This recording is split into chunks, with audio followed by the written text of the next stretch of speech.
Hello बच्चों, today I am in front of you with the topic parking fraction from solid states.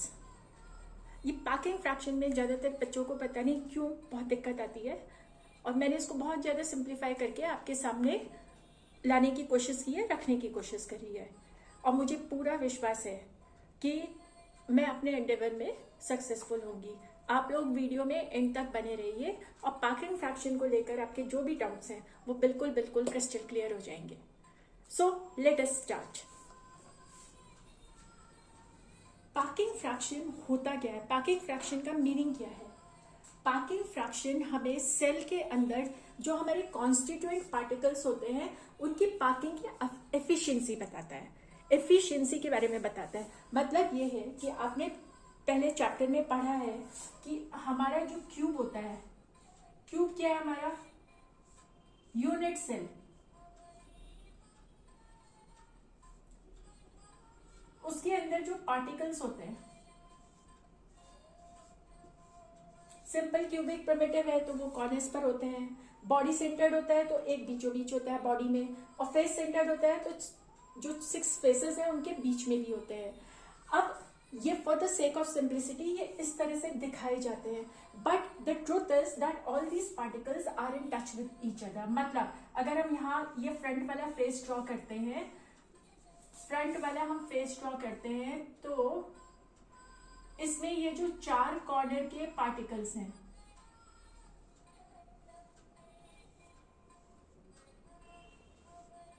ये चारों इस तरह से कांटेक्ट पे रहते हैं। ऐसे नहीं होते। हम ये जो मार्क लगाते हैं सर्कल, ये एक्चुअली इनके सेंटर्स को दिखाने के लिए मार्क लगाते हैं कि ये इन पार्टिकल्स के कॉन्स्टिट्यूएंट पार्टिकल्स के सेंटर्स हैं, but actually the particles are represented by spheres and these spheres are always in contact with each other। हमेशा एक दूसरे को टच करते हुए ये रहते हैं। तो अब ये जब टच करते हुए रहते हैं तो आपने नोट किया होगा कि ये जो बीच की स्पेस है, ये बीच की स्पेस जो है ये एम्प्टी है। मतलब जब हमारे कॉन्स्टिट्यूएंट पार्टिकल्स यूनिट सेल के अंदर, जो कि क्यूब है इस केस में, उसके अंदर स्पेसेस को ऑक्यूपाई करते हैं तो कुछ ना कुछ एम्प्टी स्पेस भी बच जाती है। ज्यादातर स्पेस तो भर जाती है। Most of the space is occupied by these particles, but some of the space is lying empty. उस एम्प्टी स्पेस को हम बोल देते हैं वो स्पेस वेस्ट हो गई है, वहां पर कुछ भी एडजस्ट नहीं हो पा रहा है। यानी कि कहने की बात यह है कि यूनिट सेल के अंदर जो कॉन्स्टिट्यूएंट पार्टिकल्स हैं वो पूरी 100% ऑफ द स्पेस तो ऑक्यूपाई कर नहीं रहे, वो कहीं ना कहीं कुछ ना कुछ एम्प्टी स्पेस को छोड़ दे रहे हैं। यानी कि पूरी 100% स्पेस यूटिलाइज नहीं हो रही है। तो जो पार्टिकल्स पार्क हो रहे हैं वो क्योंकि 100% स्पेस को ऑक्यूपाई नहीं कर रहे हैं, जिससे साफ समझ में आता है कि पार्किंग पार्टिकल्स के पार्क होने की जो एफिशिएंसी है वो 100% नहीं है। तो भाई वो कितनी है? पार्किंग एफिशिएंसी कितनी है? कितने परसेंट स्पेस में पार्टिकल्स पार्क हो गए और कितने परसेंट स्पेस एम्प्टी है, यही हमें इसमें निकालना होता है। This is what we need to find out in parking fraction. So parking fraction tells us about the effectiveness of parking and it gives us the fraction of space occupied by atoms in a unit cell। unit cell के अंदर पूरी में से कितनी space occupied है और कितनी empty है, वो हमें पार्किंग फ्रैक्शन से पता लगता है। अब पार्किंग फ्रैक्शन हमारा जो है 3D और 2D दोनों स्ट्रक्चर्स में मिलेगा। Parking efficiency in 3D is actually based on parking in 2D। अब ये कैसे हो रहा है? आप 3D और 2D क्लोज्ड स्ट्रक्चर्स को पढ़ चुके हो ऑलरेडी। आपको 2D पार्किंग, क्लोज पार्किंग और 3D क्लोज पार्किंग का आइडिया है। तो अगर इसको कुछ इस तरह से समझते हैं, अगर ये हमारी एक लेयर है, इसके अंदर हमारे एटम्स पार्क हुए हैं, इसके अंदर हमारे एटम्स पार्क्ड है। अब ये एटम्स किस तरह से पार्क्ड हुए हैं? इसके ऊपर से जो लेयर आएगी, जो नेक्स्ट सेकेंड लेयर होगी, वो उसकी पार्किंग डिपेंड करेगी नीचे वाली पार्किंग पर। मतलब सेकेंड लेयर की पार्किंग कितनी है, किस तरह की है? एफिशिएंट हो रही है कि नहीं वो डिपेंड करता है नीचे वाली लेयर की पैकिंग पर. So the packing in 3D is actually dependent on how the particles are packed in 2D. तो हमारे यहाँ पर पैकिंग दो तरह की हो गई. हम 2D में भी पैकिंग फाइंड करते हैं, पैकिंग फ्रैक्शन फाइंड करते हैं, और 3D में भी फाइंड करते हैं. क्योंकि 2D में आप बहुत अच्छे से जानते हो 2D में 2 डायमेंशंस होते हैं, जबकि 3D में 3 डायमेंशंस होते हैं. 2D में 2 डायमेंशंस होते हैं और 3D में 3 डायमेंशंस होते हैं. तो बहुत अच्छे से आपको मालूम है 2 डायमेंशन से हम क्या निकाल पाते हैं, हम निकाल पाते हैं एरिया, जबकि 3 डायमेंशन से हम निकाल पाते हैं volume.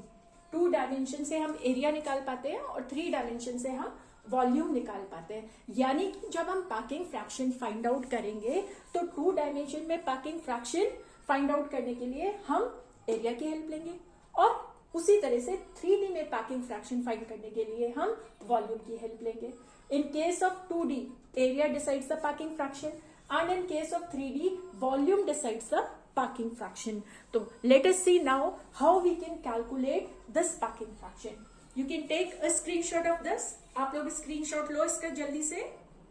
1, 2 and 3. Yes. Now let us come to packing fraction in 2D structures. और हमारा किस तरह का पैकिंग स्ट्रक्चर है, हेक्सागोनल क्लोज पैकिंग स्ट्रक्चर.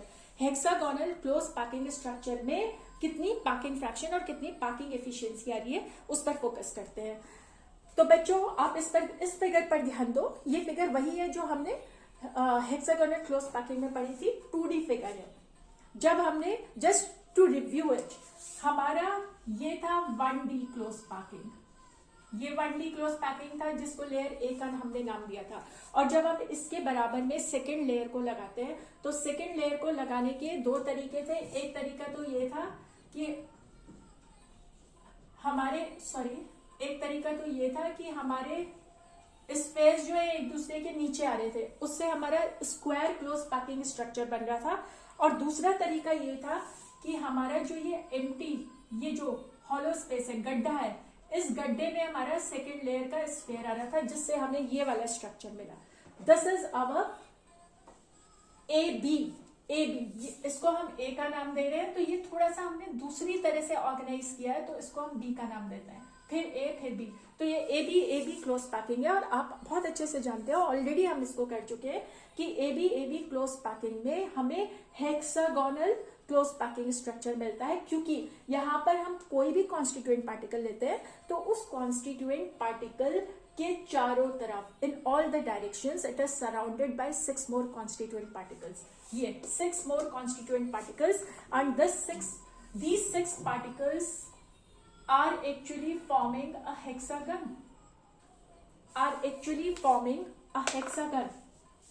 ये आप देखो, ये हेक्सागन बन रहा है हमारा. जब ये हेक्सागन बन रहा है, क्योंकि हमारा पॉलीगन हेक्सागन है, इसी वजह से हम इसको हेक्सागोनल क्लोज पैकिंग स्ट्रक्चर भी बोलते हैं. हम इसको हेक्सागोनल क्लोज पैकिंग स्ट्रक्चर भी बोलते हैं. अब जरा हम देखते हैं कि पैकिंग फ्रैक्शन 2D में कैसे फाइंड करेंगे. पैकिंग फ्रैक्शन इन 2D में आपको ऑलरेडी मालूम है कि हम किसका यूज करेंगे, एरिया का यूज करेंगे. सो fractional packing fraction in 2D structure will be equal to area covered, total area covered by the particles, constituent particles in the unit cell, divided by total area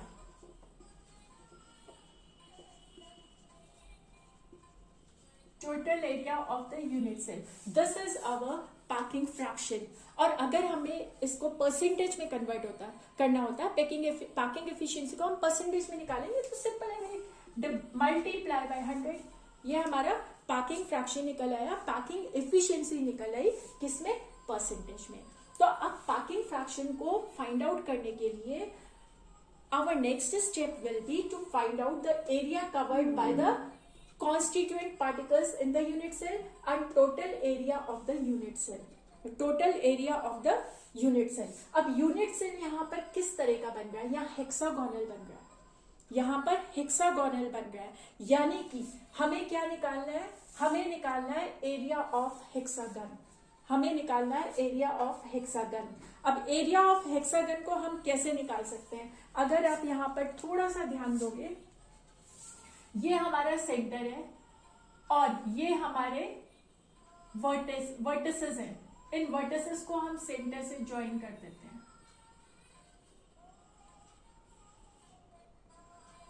इस centre को O मान लो, ये O है.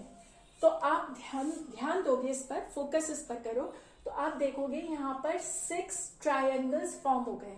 6 triangles form हो गए और simple mathematics हम apply करेंगे तो ये जो 6 ट्रायंगल्स फॉर्म हुए हैं, each of these is an equilateral triangle.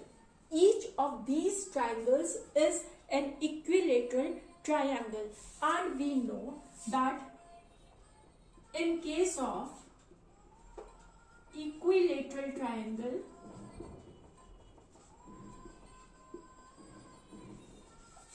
area is equal to √3/4 side square. √3/4 side square. इस पर ध्यान दीजिए. अब इस साइड को निकालने के लिए हम यहां फोकस करते हैं, भाई इस ट्रायंगल की साइड कैसे निकालें. और इसको निकालने के लिए मैंने थोड़ा सा इसको मैग्नीफाई करके यहां बना दिया. ये 3 पार्टिकल्स, ये वाले 3 पार्टिकल्स, ये वाले 3 particles, particle 4, 5 and the middle one, ये यहां बना दिए. तो आप देखते हो कि ये हमारा इक्विलेटरल ट्राइंगल है. This is O, A and B. So obviously this portion is radius of this sphere and this is radius of this sphere. Means each side of this triangle is equal to 2 times radius. है कि नहीं? ये R और ये R. So side of the triangle is equal to 2 times radius. और इस side को यहां सब्स्टिट्यूट करते हैं तो ये हमारा हो जाएगा √3/4 इंटू साइड इज 2R का square. So √3/4 into 4R square. This 4 and 4 gets cancelled. This is √3R square. So √3R square is area of one triangle. √3R square is area of one triangle. This is area of one triangle. And to find area of a hexagon,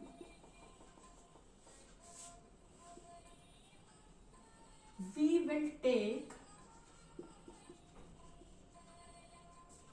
area of all 6 triangles. That is 6 into √3R square. 6 √3R square. This is area of hexagon. This is the area of hexagon. ये area of hexagon निकल चुका है हमारा. This is area of hexagon. और area of hexagon का मतलब हो गया total area of the unit cell. This is total area of the unit cell. और अब हमें निकालना है area covered by the constituent particles in the unit cell. इस एरिया को निकालने के लिए कॉन्स्टिट्यूएंट पार्टिकल्स कितना एरिया इस सेल के अंदर ऑक्यूपाई कर रहे हैं बच्चों, उसको निकालने के लिए हम इस हेक्सागोनल स्ट्रक्चर पर फोकस करेंगे. ये मैंने यहां पर रीड्रॉ कर दिया है. तो अगर आप ध्यान दोगे इन 7 कॉन्स्टिट्यूएंट पार्टिकल्स में जो कि पार्किंग का पार्ट है, इनमें ये हमारा क्या बना है, सेंटर्स को जोड़कर ही तो हमारा बना है हेक्सागन. और हमेशा जो भी हमारी 3D फिगर बनती है, हमारे जो कॉन्स्टिट्यूएंट पार्टिकल्स है उसके वर्टिसेस पर रहेंगे. तो ये हमारे, ये देखो आप यहाँ पर, ये हमारा हेक्सागन है उसके वर्टिसेस पर. all the 6 vertices are having 6 constituent particles, but we have to consider only that portion of the particle which is inside the hexagon, जो hexagon के अंदर है, क्योंकि जो portion बाहर है वो तो किसी दूसरे hexagon का part है. जैसे ये वाला portion बाहर है तो ये यहाँ पर जो hexagon बनेगा ये उसका part होगा. I hope you have understood it. अगर आपको थोड़ा सा भी डाउट है तो वीडियो को वापस ले जाओ, पीछे करके आप रिवाइंड करके दोबारा से देखिए. Definitely just focus, you will understand. So what I mean to say is we have to find the area of this red portion, area inside the hexagon, and that area comprises of these 6 portions and the whole of the middle particle. अब आप बहुत अच्छे से जानते हो कि hexagon में ये वाला जो एंगल बन रहा था, दिस एंगल, ये एंगल कितने थे सर? ये थे 60 डिग्री के. ये एंगल होते हैं 60 डिग्री के, ये आप अच्छे से जानते हो. ये एंगल है 60 डिग्री के, सॉरी ट्रायंगल में 60 डिग्री के, ये होते हैं 120 डिग्री के, ये 120 डिग्री के होते हैं. So point to be remembered is this portion is only 1/3 of the particle. Means only 1/3 of the particle is being inside this hexagonal closed packing structure. 1/3 ही इसके अंदर है. 1/3 of the space, 1/3 of the volume या space या area is being occupied by these. अब जरा इसको निकालते हैं कि ये कितना होगा. Area covered bye all the constituent particles will be, कितना होगा? देखो ये कॉन्स्टिट्यूएंट पार्टिकल स्फेयर है और आप जानते हो स्फेयर कॉन्स्टिट्यूएंट पार्टिकल्स स्फेयर है तो 2D में ये सर्कल है और सर्कल का एरिया होता है पाई आर स्क्वायर. तो एक का एरिया हो गया पाई आर स्क्वायर, पर अभी हमने डिस्कस करा कि 1/3 एरिया ओनली इज इनसाइड, तो एक पार्टिकल का 1/3 हो गया. और ऐसे कितने पार्टिकल हैं? 6 हैं, तो इंटू 6 हो गया. प्लस बीच वाला पार्टिकल जो है वो तो पूरा का पूरा ही इस हेक्सागन का पार्ट है, उसका एरिया पाई आर स्क्वायर हो गया. This comes out to be 3 pi r square. This comes out to be 3 pi r square. Just focus, children. Focus on this. Therefore, packing fraction is equal to area covered by the constituent particles in the unit cell. कितना area आ रहा है भैया? 3 pi r square. 3 pi r square upon total area of the unit cell. ये निकाला था हमने √3r square. Focus करो इस पर. और जब आप इसको सॉल्व करेंगे this comes out to be 0.91. ये आता है हमारा 0.91. ध्यान दो 0.91. Therefore packing fraction is equal to 0.91. Packing fraction is 0.91. और अगर आपको इसको परसेंटेज में कन्वर्ट करना है तो मल्टीप्लाई बाय 100 करोगे. Packing fraction equals to 91%. Packing fraction is 91%. तो आपने देखा, एक साथ आप स्टेप वाइज करते रहोगे तो कितना इजी हो जाता है. Things become so easy. You can again take a screenshot of this.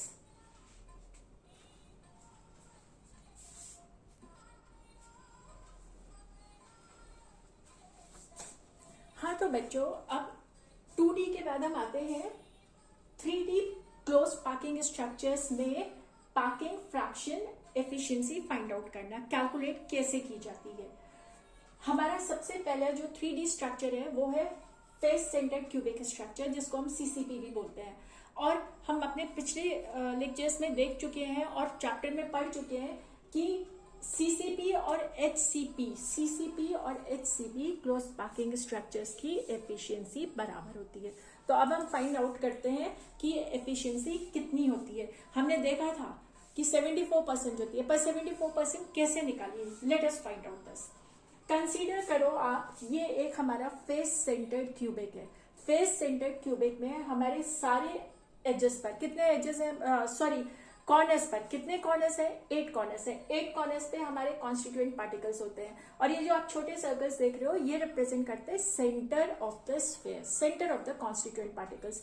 क्योंकि आपको अभी कुछ देर पहले मैंने बताया था कि जो कॉन्स्टिट्यूएंट पार्टिकल्स होते हैं वो एक दूसरे को टच करते हैं, और 6 जो हमारे फेसेस हैं उन 6 फेसेस में से भी हर एक फेस पर एक एक कॉन्स्टिट्यूएंट पार्टिकल होता है, जो आपको इन डॉट से दिखाई दे रहा है।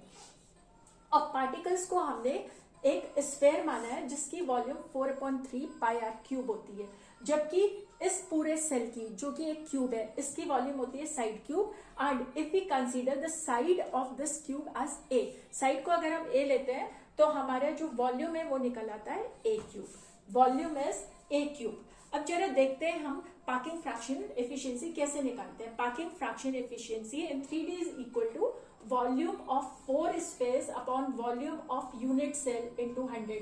4 क्यों लिया, क्योंकि हम जानते हैं कि हमारा जो FCC स्ट्रक्चर है, FCC सेल है, उसमें नंबर ऑफ एटम्स 4 होते हैं, 4 होते हैं, कॉन्स्टिट्यूएंट पार्टिकल्स 4 होते हैं, इसलिए 4 पार्टिकल्स कितनी वॉल्यूम ऑक्यूपाई कर रहे हैं वही तो हम यहाँ पर लेंगे। अब हम ऑलरेडी देख चुके हैं कि volume occupied by one of the sphere is 4/3 pi r cube. एक की वॉल्यूम 4/3 पाई आर क्यूब है, तो वॉल्यूम ऑफ 4 स्फीयर्स या constituent particles is 4 into 4/3 pi r cube, that is 16 pi r cube upon 3। ये हमारा निकल आया है 4 स्फीयर्स का वॉल्यूम। अब हमें निकालना है हमारे यूनिट सेल की वॉल्यूम जो कि ए क्यूब होती है, मतलब कि ये हमारा आ जाएगा 16 पाई आर क्यूब अपॉन 4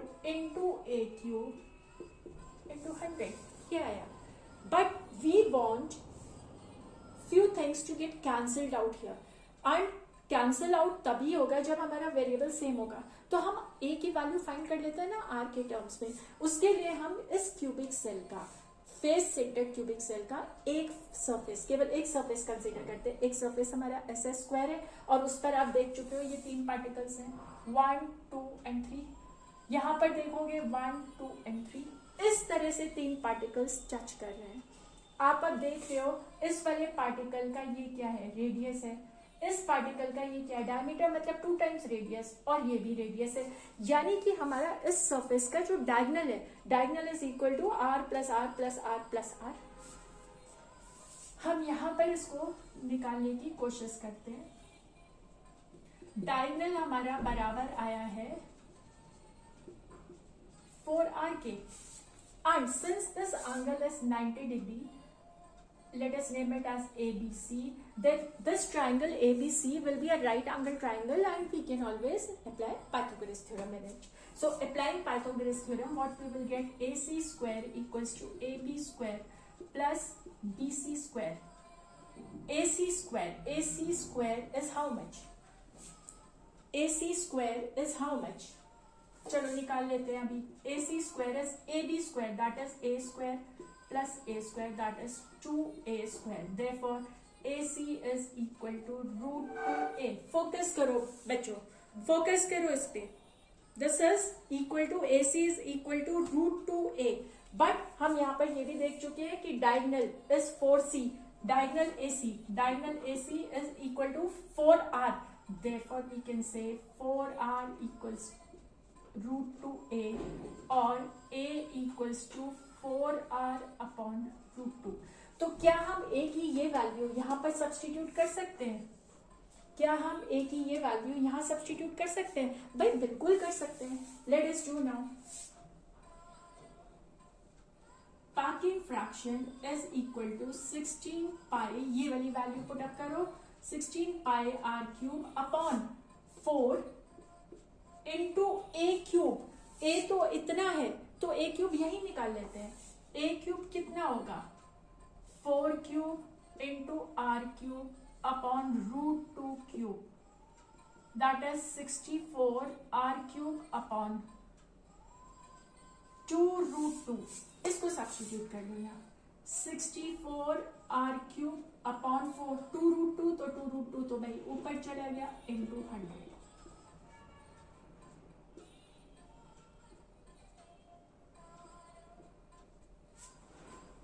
कुछ ऐसा आ रहा है ये, और जब हम इसको सॉल्व कर लेते हैं this comes out to be 74%। ये हमारा आ जाता है 74%। So our packing fraction efficiency is 74% for FCC और सीसीपी और एचसीपी structures. This is 74%.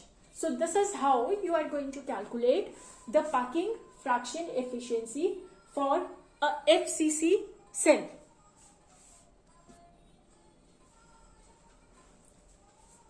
तो बच्चों अब हमारा जो सेकेंड टाइप का सेल है वो है BCC. So let us calculate the percentage of parking fraction efficiency in a 3D closed parking structure where our cell is a BCC type.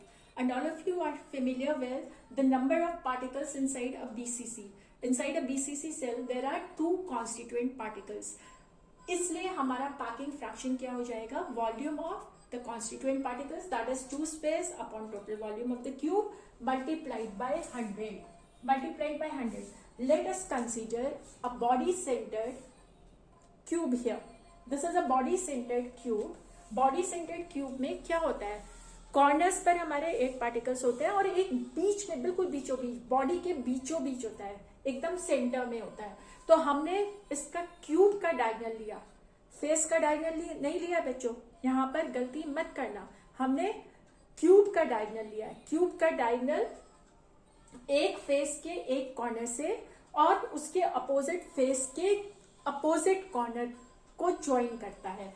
तो इस तरह से ये हमारा बॉडी पार्टिकल है और ये 2 कॉर्नर्स के हैं। इसको हमने ज्वाइन करा तो आप देखो ये 3 कॉन्स्टिट्यूएंट पार्टिकल्स कितना कंट्रीब्यूट कर रहे हैं। यहाँ पर R कंट्रीब्यूट कर रहे हैं रेडियस में, यहाँ पर R डायमीटर, R मतलब 4R, मतलब हमारा CD जो डायगोनल है, जो क्यूबिक का डायगोनल है, उसकी लेंथ हमारी 4R है।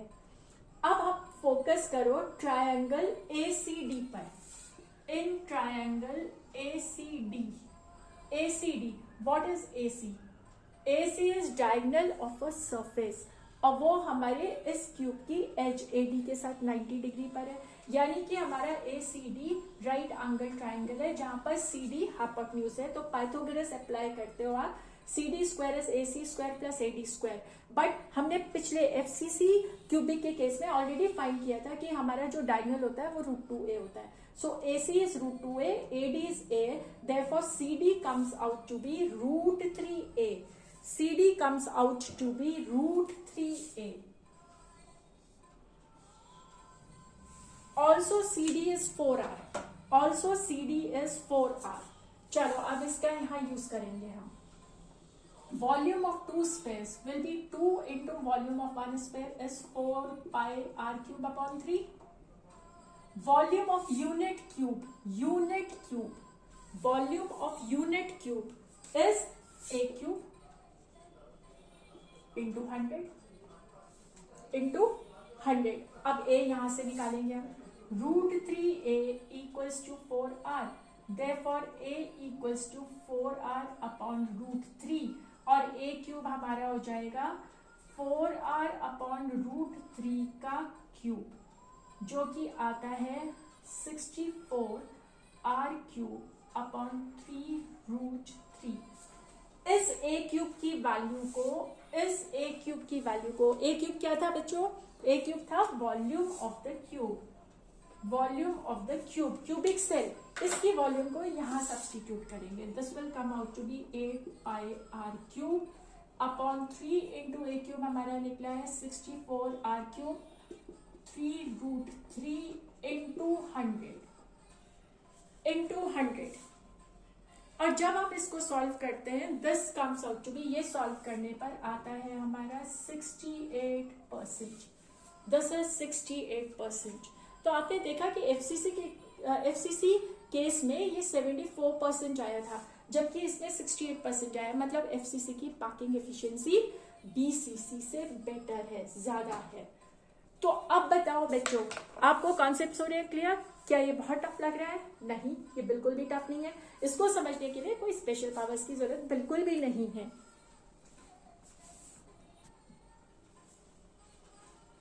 और अब हम आते हैं अपने तीसरे और लास्ट क्यूब पर। सिंपल क्यूब के अंदर पैकिंग एफिशिएंसी को फाइंड करना।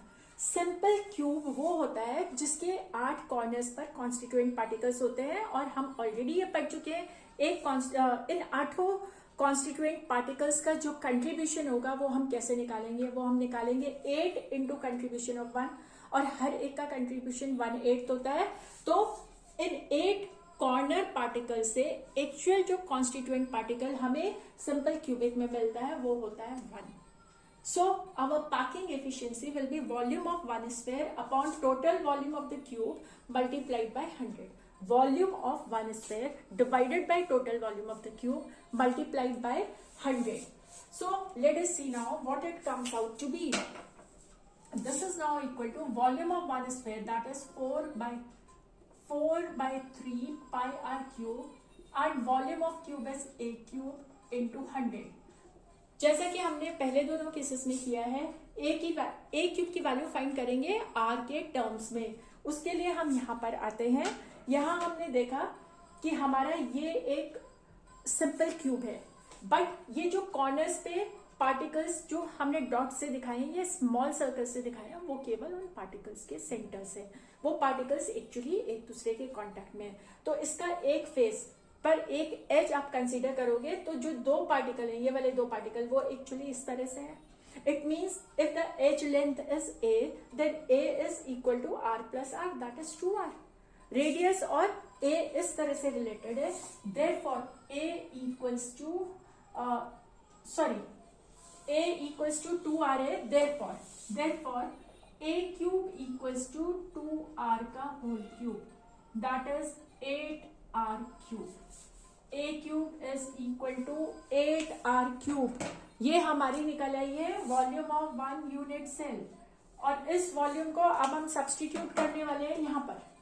So this will be 4 pi r cube upon 3 into 8r cube into 100। Just focus on this. Focus on this, and when we solve it, we get this equal to 52.4%. 52.4%. So this is how we find out the packing efficiency in case of a simple cubic structure. अब हमने तीनों type के sales में और साथ में 2D और 3D दोनों में पैकिंग एफिशिएंसी को कैसे निकाला जाता है ये अच्छे से समझ लिया है। और मुझे पूरी उम्मीद है बच्चों कि आप लोगों को बहुत अच्छे से अब समझ में आ गया होगा और इसके कॉन्सेप्ट्स हुए होंगे बिल्कुल क्लियर। तो अब हम अपने नेक्स्ट वीडियो में फिर से मिलेंगे आपसे। Till that time, bye bye and thank you बच्चों।